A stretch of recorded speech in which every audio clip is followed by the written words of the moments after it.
그날에 다윗이 사울을 두려워하여려나 도망하여 가드왕 아기스에게로 가니 아기스의 신하들이 아기스에게 말하되 이는 그 땅의 왕 다윗이 아니니이까. 무리가 춤추며 이 사람의 일을 노래하여 이르되 사울이 죽인 자는 천천히요 다윗은 만만이로다 하지 아니하였나이까 한지라. 다윗이 이 말을 그의 마음에 두고 가드왕 아기스를 심히 두려워하여 그들 앞에서 그의 행동을 변하여 미친 채 하고 대문짝에 그적거리며 침을 수염에 흘리매 아기스가 그의 신하에게 이르되 너희도 보거니와 이 사람이 미치광이로다. 어찌하여 그를 내게로 데려왔느냐? 내게 미치광이가 부족하여서 너희가 이 자를 데려와다가 내 앞에서 미친 짓을 하게 하느냐? 이 자가 어찌 내 집에 들어오겠느냐 하니라. 그러므로 다윗이 그것을 떠나 아둘람 굴로 도망하며 그의 형제와 아버지의 온 집이 듣고 그리로 내려가서 그에게 이르렀고 환난 당한 모든 자와 빚진 모든 자와 마음이 원통한 자가 다 그에게로 모였고 그는 그들의 우두머리가 되었는데 그와 함께한 자가 400명 가량이었더라. 아멘. 할렐루야. 네, 오늘 하루 동안에 이렇게 또 열심히 우리의 삶을, 주어진 삶을 잘 또 행하고 살고 이 밤에 함께 모이게 하신 하나님께 영광을 돌립니다. 특별히 그 생각이 들었습니다. 우리가 이렇게 수요일 밤마다 코로나19 안에서도 모일 수 있어서 정말 감사하다 하는 생각을 했고, 그리고 정말 이 시대가 이렇게 살기 어렵고 또 이렇게 거친 세대 속인데 하나님의 말씀을 듣고 주의 거룩하심을 이루는 그 과정을 우리가 함께 계속 꾸준하게 이렇게 걸어간다는 것은 하나님이 주신 목적과 그 은혜의 가장 중요한 중심이 될 줄 믿습니다. 겨울이 다가오는데 함께 이렇게 말씀을 나누고 이 말씀 속에서 함께 은혜를 나누면서 우리 주의 거룩하심을 계속 이루어 가기를 바라고요. 특별히 감사한 것은 이렇게 이제 코로나19가 이렇게 더 앞으로도 이렇게 꽉 이렇게 눌러지거나 종식될 그런 아직 기미가 잘 보이진 않습니다. 그런데 우리도 또 견디잖아요. 우리도 견뎌왔고 또 견디는 내적 힘이 생겨가지고 이제는 뭐 그렇게 크게 두려워하지 않고 철저하게 안전하게 하면서 하나님을 경외할 수 있는 길이 구체적으로 보이는 것 같습니다. 제 개인적으로도 이 사무엘서 강해하거나 혹은 구약 성경에 관하여 점점점 제 개인적으로는 이해가 깊어지는 것을 생각합니다. 이해가 깊어진다는 것은 성경을 제대로 볼 줄 아는 그러한 눈이 더 뜨여지게 된다, 이렇게 말씀을 드릴 수가 있겠습니다. 그동안도 눈을 안 뜬 것은 아니죠. 그러나 세월이 가고 또 이렇게 말씀에 대한 이해도가 더 높아지고 또 역사적으로나 또 문학적으로나 또 인생의 경륜적으로 보나 시간이 좀 가야 눈에 보이는 부분이 좀 있더라고요. 말씀도. 그래서 그런 부분을 조금 더 알게 되었고 그것을 이렇게 여러분과 함께 나누고 싶은 그 마음이 아주 강하게 일어나서 수요일 날 좀 이렇게 나오라 이렇게 좀 말씀도 드렸고 또 그동안 광고도 했고 올해 연초부터 시작해서 함께 이 수요일 날 코로나19는 수요 기도로 뚫어가자, 이제 그런 마음을 가지고 함께 말씀을 하면서 여기까지 오늘 왔는데 참 감사하고 특별히 이 다윗에 관한 이 사무엘상의 다윗에 관한 얘기를 우리가 함께 읽으면서 다윗이 겪었던 게 결국 다윗만이 아니라 이것을 기록하여 하나님이 어떻게 일하시고 하나님이 어떻게 우리 인생들을 구원하시는가에 대한 하나님의 인도와 이끄심에 대해서 우리 눈을 열어주기 위하여 이 말씀이 기록되었다는 사실을 우리가 확인하게 됩니다. 오늘도 아시겠습니다만 이 다윗이 지금 가드에 가서, 가드는 블레셋 지방이거든요.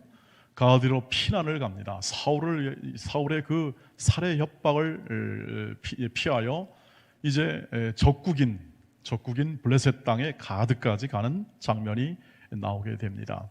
근데 거기서 미친 채를 할 수밖에 없는 비참한 그 상황을 맞이하게 되죠.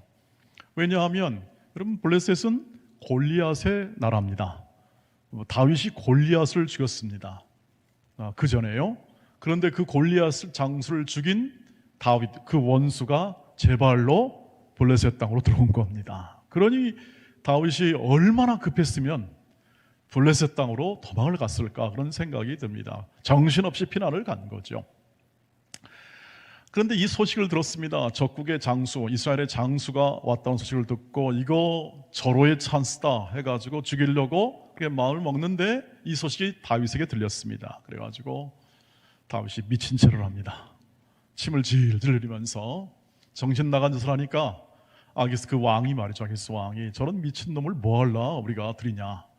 그 당시에 때는요 미쳤다 그러면 이게 접근 금지입니다. 괜히 이렇게 부정타, 미친 사람하고 만나면 부정탄다고 빨리 내쫓으라고 했습니다.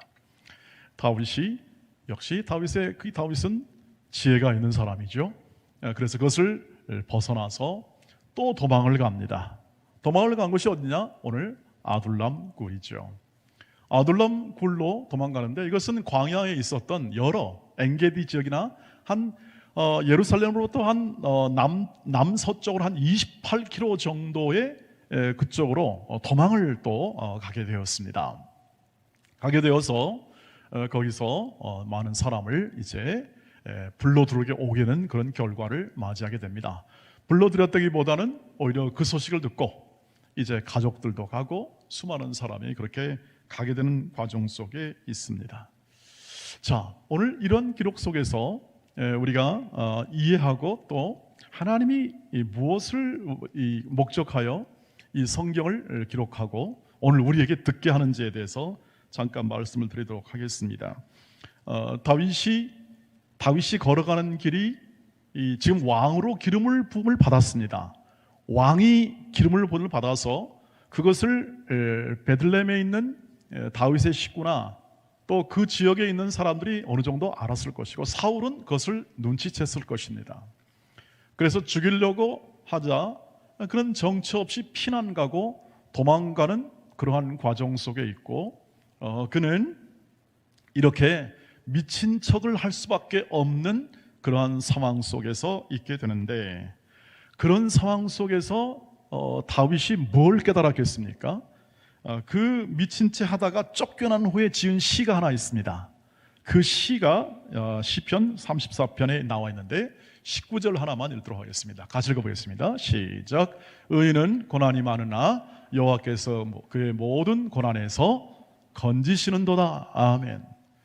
다윗이 뭘 알았냐면 이 하나님의 사람들과 하나님께서 지금 다윗을 세워가는데 세우시는 하나님의 사람들은 어디 가나 고난 속에서 하나님이 구원하신다 하는 사실을 알게 된 거죠. 그는 물론 미친 채를 했습니다. 그런 수치를 당했습니다. 그러나 그는 그것보다는 생사가 더 문제이기 때문에 생사의 갈림길에서 하나님이 이 모든 지혜를 통해서 결국은 블레셋의 손에서 벗어나는 지혜를 하나님이 갖게 하시는 거죠. 그것을 통하여 그는 이 모든 또 블레셋의 위협의 속에서 그런 권짐을 받고 하나님의 인도하심을 받는 그 과정을 겪을 수가 있었던 것이죠. 여러분, 삶의 환경, 우리의 삶의 환경을 여러분 광야 같다 이렇게 얘기를 합니다. 우리가 걸어가는 길 속에서 광야 같은 세월을 살아간다는 것은 비단 이 다윗뿐만 아니라 우리도 많이 겪는 문제죠. 수고와 슬픔뿐인 세상의 삶 속에서 기쁨과 행복과 만족을 얻기 위하여 열심히 노력하지만 우리의 기대만큼 다 그것을 얻는 사람은 거의 없습니다. 거의 없습니다. 그래서 그렇게 경쟁도 하고 싸우고 그리고 쟁투하며 그것을 얻기 위하여 노력하고 쉼없이 열심으로 그것을 추구하는 거죠.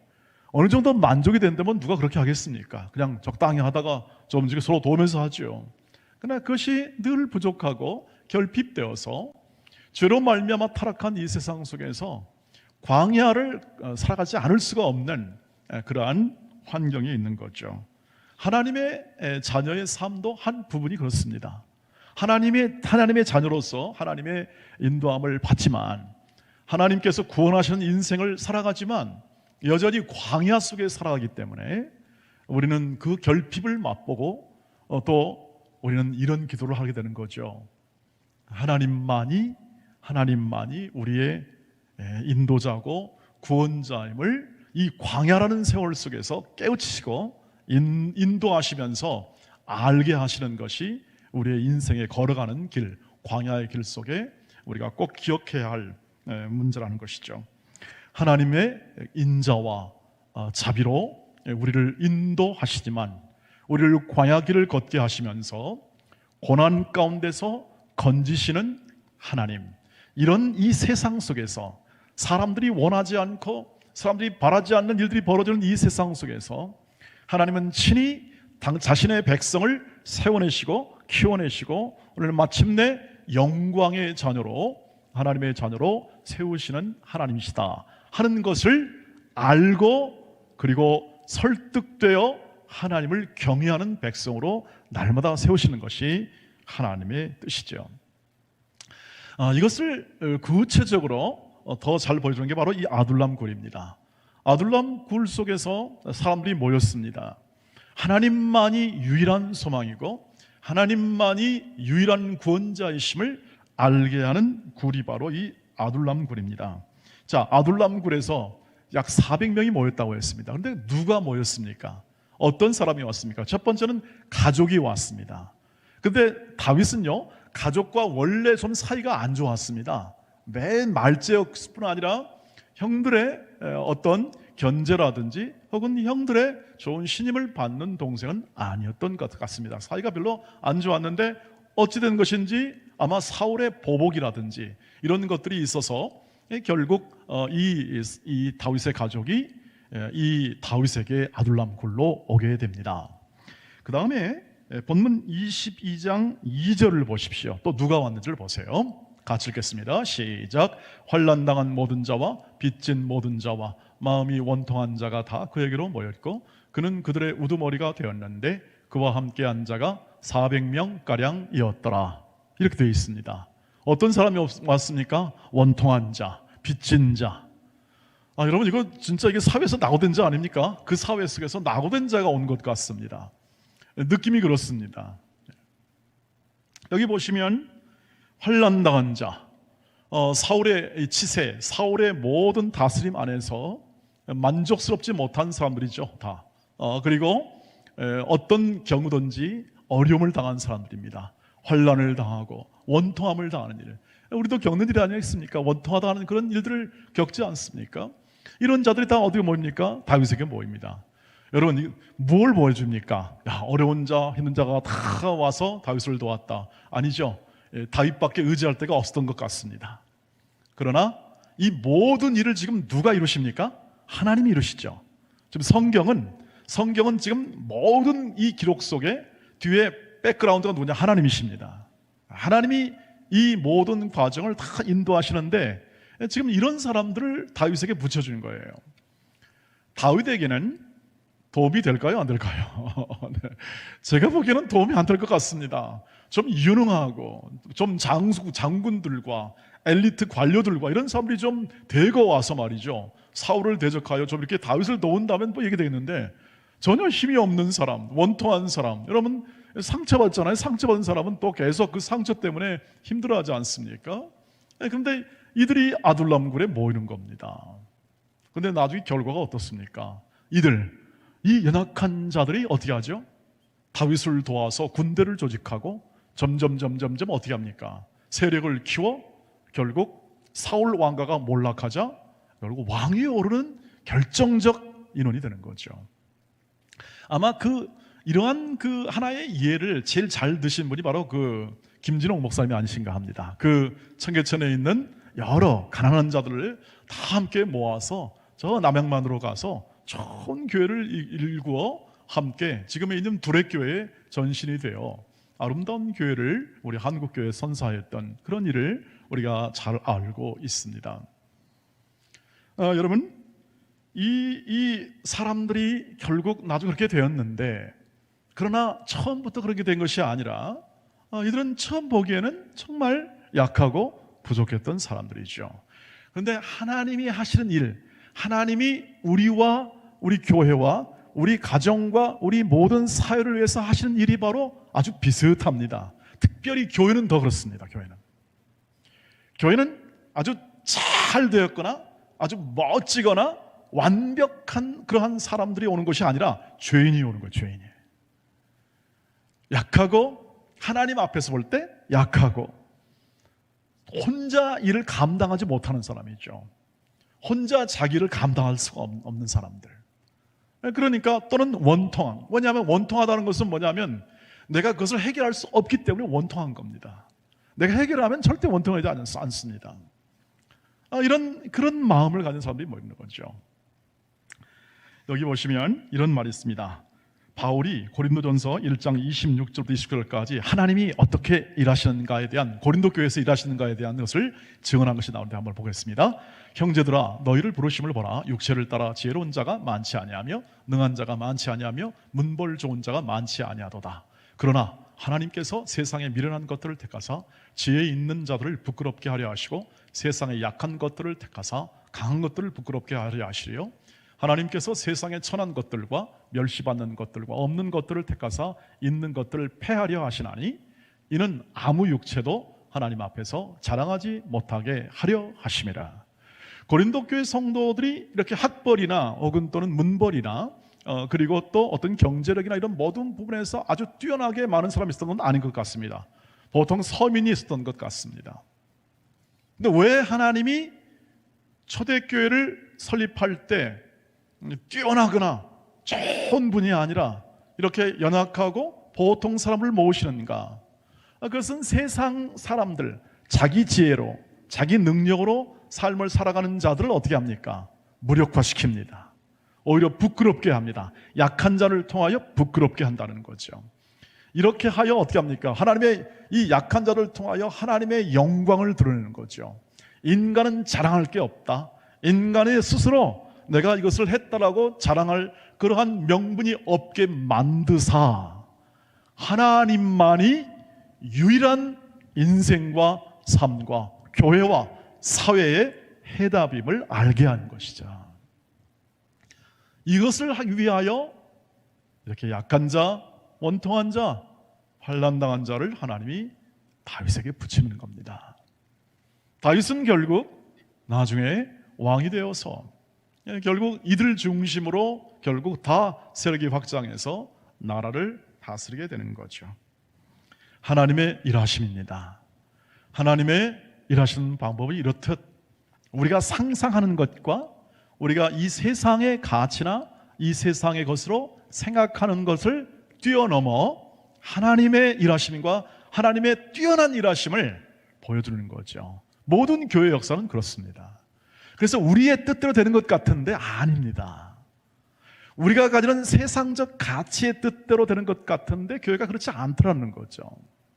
이렇게 하면 우리가 모든 것을 잘 갖추어서 모든 것을 다 잘하면 될 것 같은데 그렇지 않더라는 겁니다.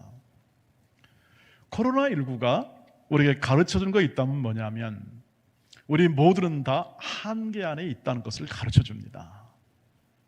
전염병 하나 돌면 예배까지 못 드릴 수 있는 한계에 있구나. 이런 우리가 한계를 부닥칩니다. 우리는 우리 인생을, 저와 여러분의 우리 각각의 인생을 책임질 만한 능력과 힘이 있는 사람이 아닙니다. 그래서 우리 고백하지 않습니까? 하나님의 은혜라고. 하나님의 은혜가 아니었으면 여기까지 못 왔다는 그런 고백을 하는 이유는 뭐냐면 그것은 우리가 한계가 있다는 것을 우리 스스로 사인하는 것입니다. 그래서 우리가 걸어가는 길 속에 때때로 이 아둘람과 같은 환경, 굴이잖아요. 굴이기 때문에 이건 피난간 굴이고 그리고 모든 여건이 지금 녹록치 않는 상황입니다. 이 아둘람 굴과 같은 곳에 한계 상황에 우리가 이 한계에 갇혀 우리도 때로는 마음이 아프고 고통하고 힘들 그러한 환경에 놓일 때가 있습니다. 왜냐하면 우리가 다 완벽하여 이 모든 일을 다 잘하면 좋겠는데 그렇지 않더라는 거죠. 그때 하나님이 왜 나를 이런 아둘람 굴과 같은 곳에 이렇게 한계 지워진 상황 속에 나를 놔두었냐라고 그렇게 우리가 물어본다면 아마 하나님께서는 이와 같은 기도를 일으키기 위하여 아마 말씀을 너를 위하여 이런 상황 속에 놓아뒀다고 이렇게 말할 것 같습니다. 그것은 다윗이 이 굴에 있었을 때 지은 시가 있습니다. 한번 보시죠. 시편 142편 6절로 7절입니다. 같이 보세요. 시작. 나의 부르짖음을 들으소서. 나는 심히 비천하니이다. 나를 핍박하는 자들에게서 나를 건지소서. 그들은 나보다 강하니이다. 내 영혼을 옥에서 이끌어내사 주의 이름을 감사하게 하소서. 주께서 나에게 갚아주시리니 의인들이 나를 들으리이다. 아멘. 하나님께 구하는 겁니다. 하나님밖에 없으니까요. 굴에 갇혔기 때문에 여러분 피난 갔습니다. 굴에 갇힌 거죠. 갇힌 모든 상황 속에서 하나님께 나아가는 겁니다. 결국 나중에 왕이 됐습니다. 해피엔딩이에요. 다. 그러나 이것은 하나의 이야기죠. 이 다윗이 겪었던 고난의 이야기가 그의 인생의 모든 상황 속에서 이 시로 되어 오늘 우리에게까지 이 시편을 통해서 우리에게까지 전달되는 하나님의 뜻이 이 하나님의 말씀이니까 하나님 뜻이 우리에게 전달되어 오는 거죠. 우리에게 기도를 일으키는 거죠. 이 고난의 상황과 갇힌 한계의 상황은 우리 기도를 일으킵니다. 즉 믿음을 일으키는 겁니다. 우리에게 하나님만 의지하도록 믿음을 가르쳐주고 더 나아가도록 우리를 더 깨우쳐주는 거죠. 깨우치는 겁니다. 그 고난의 시기를 누구나 겪는 것은 아니나 그러나 우리 모두 그 고난을 피할 수 없다는 뜻은 뭐냐면 하나님께서 그 어려운 상황과 아둘람 같은 가정 상황 또는 아둘람 같은 우리의 모든 상황 속에서 하나님은 기도를 일으키시고 믿음을 일으키십니다. 그 하나님만 의지하는 믿음을 일으켜서 우리를 거룩하게 만드시고 우리를 이끄시는 하나님의 인도하심의 이야기입니다. 원하지는 않죠. 누가 아둘람 굴을 원하겠습니까? 누가 갇힌 상황을 원하겠습니까? 그러나 약하여 부족하여 도망 다닐 수밖에 없는 피난할 수밖에 없는 그 상황 아니겠습니까? 그 상황 속에서 다윗은 이런 놀라운 고백의 기도를 하나님께 드리는 겁니다. 그리고 이것이 말씀이 되어 오늘 우리를 격려하고 우리가 겪는 모든 그 삶 속에서 오직 하나님만 의지하여 그 삶을 하나님의 자비롭고 은혜로운 그 삶을 살아내고 더욱더 견고하게 살아갈 용기와 담대함을 말씀을 통해서 허락해 주시고 계십니다. 누가요? 하나님께서 그렇습니다. 하나님이 친히 구원하시고 친히 역사하신다는 것을 우리는 압니다. 아는데 어떻게 그것이 우리의 인생에 다가오는지에 대한 이 말씀을 통해서 자꾸 확인하고 그리고 깨우치면서 우리 앞에 놓인 삶의 내용을 말씀대로 살아가게 될 때 우리는 이 말씀으로 약속된 하나님의 큰 은혜의 그 약속이 우리 안에서 이루어지는 것을 확인할 수 있습니다. 주께서 주시는 이 은혜가 저와 여러분뿐 아니라 우리 온 교회 가운데 이 모든 상황 가운데 처해 있는 상황 혹은 또는 앞으로도 만날 수 있고 때로는 지나왔던 세월 속에서 우리는 이 과정도 하나님이 인도하시는 이야기의 일부임을 꼭 확인하시기를 바랍니다. 추억이 되었을 겁니다. 다윗에게는 추억입니다. 아둘람 굴의 추억. 그러나 그 기도 속에 남아있던 모든 그 기도가 그 아둘람 굴에서 했던 모든 기도가 그의 인생을 만들고 왜? 하나님만 의지하는 기도니까 그 인생을 만들어서 그의 모든 뒤에 그것을 회상하며 이 시편을 읽으면서 다윗은 그 자신의 시를 읽으면서 마음 가운데 하나님께 영광의 찬송을 들었을 것입니다. 하나님만이 나와 내 인생의 주관자이고 하나님이 그 아둘람 굴에서뿐 아니라 그 모든 그 이후에 있는 이제 다음 주도 보고 다음 주 확인하겠습니다만 더 위험한 상황 속에서도 하나님께서 능히 건져내시고 능히 이루시는 하나님. 결국 그래서 다 건져내시고 보니까 뒤돌아보니까 모든 그 어려웠던 시기는 전부 다 하나님께서 나를 기도를 시키고 믿음을 증진시키고 하나님을 더 앙망하게 만드는 시기였음을 그래서 다윗이 나중에 지은 찬송시가 어마어마하게 많습니다. 시편에. 그 많은 찬송시가 나오게 된 배경이 바로 이 어려움과 아둘람 시절을 거쳐 나온 그의 열매였다는 사실을 우리가 확인할 수 있습니다. 조금 심하게 말하면 그렇습니다. 우리가 지금 여기까지 왔어요. 그러는데 지나간 시절에 했던 모든 고생과 아둘람 굴에 같은 그런 막히고 한계였던 모든 것들은 전부 다 나를 지금 이 자리에 세우기까지, 이 시간까지 이루시기까지 인도하신 하나님의 은혜입니다. 이렇게 우리가 확인할 수 있겠습니다. 이 하나님이 저와 여러분의 아버지이십니다. 그리고 이 하나님이 저와 여러분을 인도하시고 앞으로도 인도하실 겁니다. 하나님은 대충 하지 않습니다. 하나님은 대충 해서 비슷비슷하게 하는 게 아니라 이렇게 말합니다. 너는 세상의 빛이다. 너는 세상의 소금이다. 제가요? 제자들이 뭘 말을 하셨습니까? 너는 만민에게 복음을 전파라. 우리가요? 걱정 마라. 내가 너와 함께하고 친히 일하고 친히 말씀을 확증하여 너의 인생을 영광스럽게 할 거다. 두고 봐라. 영광스럽게 하는 내 일의 역사가 뭘로 증명되는가? 성령의 능력으로 증명이 되죠. 성령께서 우리 마음을 지금도 이 자리로 불러주시고, 성령께서 우리를 더욱더 거룩함 이루도록 살게 하시고, 성령께서 우리의 마음을 두드려 더 나아갈수록 오늘도 이끄시는 하나님의 인도하심이 있어서 우리는 이 자리에 나올 수 있었고, 우리는 더욱더 그 자리를 사모하며 앞으로도 더 그 길로 걸어갈 힘을 얻습니다. 그 모든 것은 하나님의 선하심과 그 인자하심이 영원하기 때문에 그렇습니다. 그치지 않는 그분의 사랑과 은혜가 여러분과 여러분 가정과 우리의 일터에 있음을 알고, 그러니 교회는 말할 것도 없죠. 모든 것을 다 핏값으로 사신 교회인이 하나님이 아끼지 아니하시고 하나님이 절대 무르지 아니하시고 영원히 교회를 통하여 하나님의 사랑과 인자와 긍휼을 강물같이 흘려 보낼 것입니다. 그 은혜의 물결을 따라서 힘있게 사시기를 주의 이름으로 축복합니다. 은혜 안에 거하는 날마다 이 성령의 인도하심이 여러분 가슴속에 풍성하게 자리 잡고 우리의 모든 삶에서 하나님의 그 인도하심을 꼭 붙잡고 사나 죽으나 주의 것임을 마음에 새기면서 그 길을 함께 우리가 기도하며 함께 찬양하며 함께 이 자리에서 확인하며 우리는 주의 뜻을 찬송하며 그 길을 잘 걸어가십시오. 광야길이라 합니다. 그러나 누구와 함께 걷는 것이 중요하죠. 광야길 힘든 길이라도 좋은 사람, 가장 좋은 예수님과 걷는다면 그 길은 언제나 천국으로 향하는 순례의 여정이 될 줄 믿습니다. 그 길을 힘차고 건강하고 힘있게 담대하게 걸어가시는 저와 여러분이 되시기를 주의 이름으로 축복합니다. 우리 함께 기도하도록 하겠습니다.